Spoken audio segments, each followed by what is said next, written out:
Hi, my name is Siti Fatini binti Muhammad Tahir and my matrix number is 308152. Today I'm going to talk about global transmission channels. The global economy means countries are connected through international trade, finance, investment, and the movement of goods and services. Because of this connection, a conflict or crisis in one country can easily affect other countries, even those far away. This process is called global transmission channels, where economic problems spread through commodity prices, trade activities, and financial markets. Regional conflicts such as wars and political instability can affect the world economy. For example, conflicts in the Middle East can increase oil prices because the region is a major producer of oil and gas.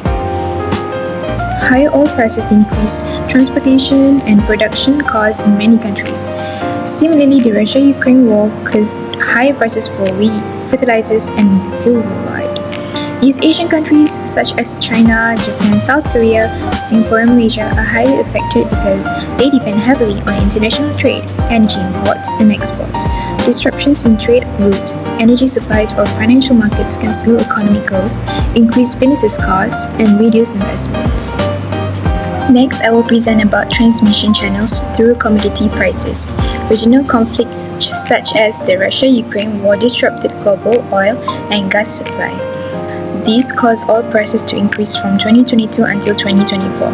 As shown in the graph, crude oil prices increased because demand was higher than supply. Countries like Japan, China, South Korea, and Malaysia were affected. Transportation and production costs became more expensive.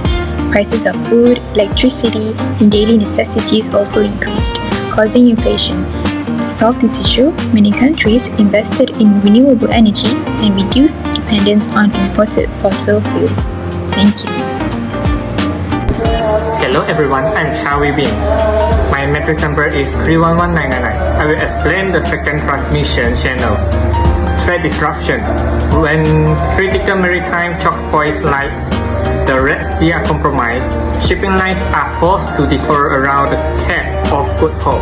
This creates a massive cost shock rather than just a simple delay. In fact, container freight rates experienced a dramatic vertical surge in early 2024. For export-driven economies in East Asia, this sudden bottleneck completely paralyzed the just-in-time manufacturing model, leading to several component shortage and delayed deliveries. Assalamualaikum. My name is and my matric number is 309756. I will explain the financial market channel and how the US-Israel Iran conflict affects East Asia. When conflict increases, investors become more cautious and shift their funds to safe haven assets like the US dollar and gold. This leads to capital outflow from Asian markets. As a result, regional currencies weaken. This makes imports like oil and liquefied natural gas more expensive because they are priced in US dollar.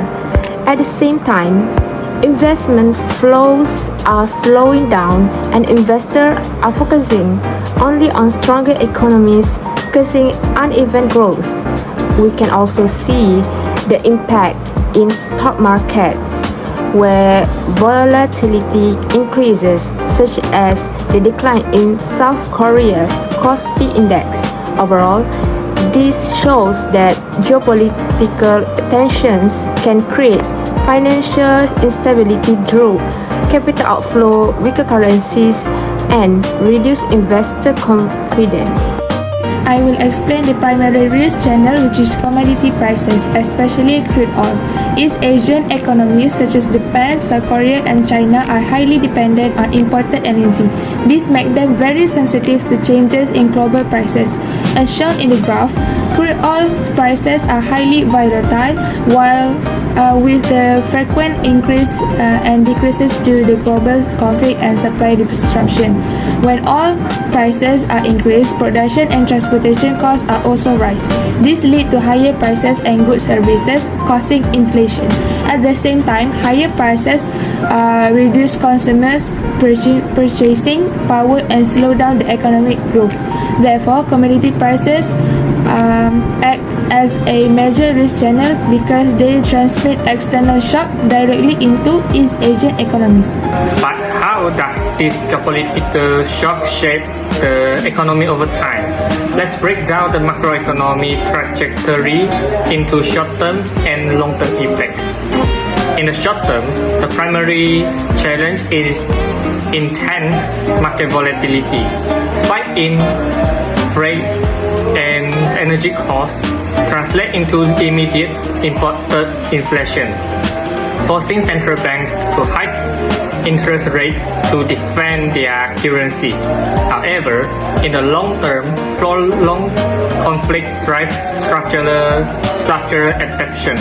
Multinational corporations are shifting from just-in-time to just-in-case inventory models. Furthermore, it permanently accelerates the China Plus One strategy, heavily shifting supply chains into Southeast Asia to build long-term economic resilience. So, thank you. For conclusion, regional conflicts show that the global economy is connected.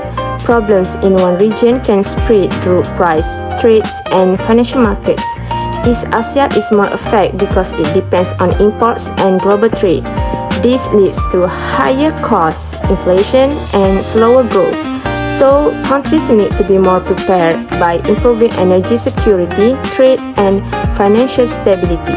Next, I will explain the policy implication to reduce the impact of external shock in East Asian economies. First, improving the energy security is very important. In the short term, government can build strategic petroleum reserve to reduce the impact of a sudden supply disruption and control inflation. In the long term, countries should invest in renewable energy to reduce dependence on fossil fuels. Second, the East Asia needs to build more resilient supply chains. This can be done by diversifying trade partners and adapting a friend-shoring strategy. By sourcing from multiple countries, economy can reduce risk from geopolitical disruption.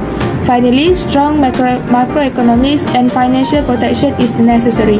Government should maintain sufficient foreign exchange reserve and implement stable monetary policies to protect against capital outflow and financial instability. In conclusion, this policy can help East Asian economy become more resilient to global shocks.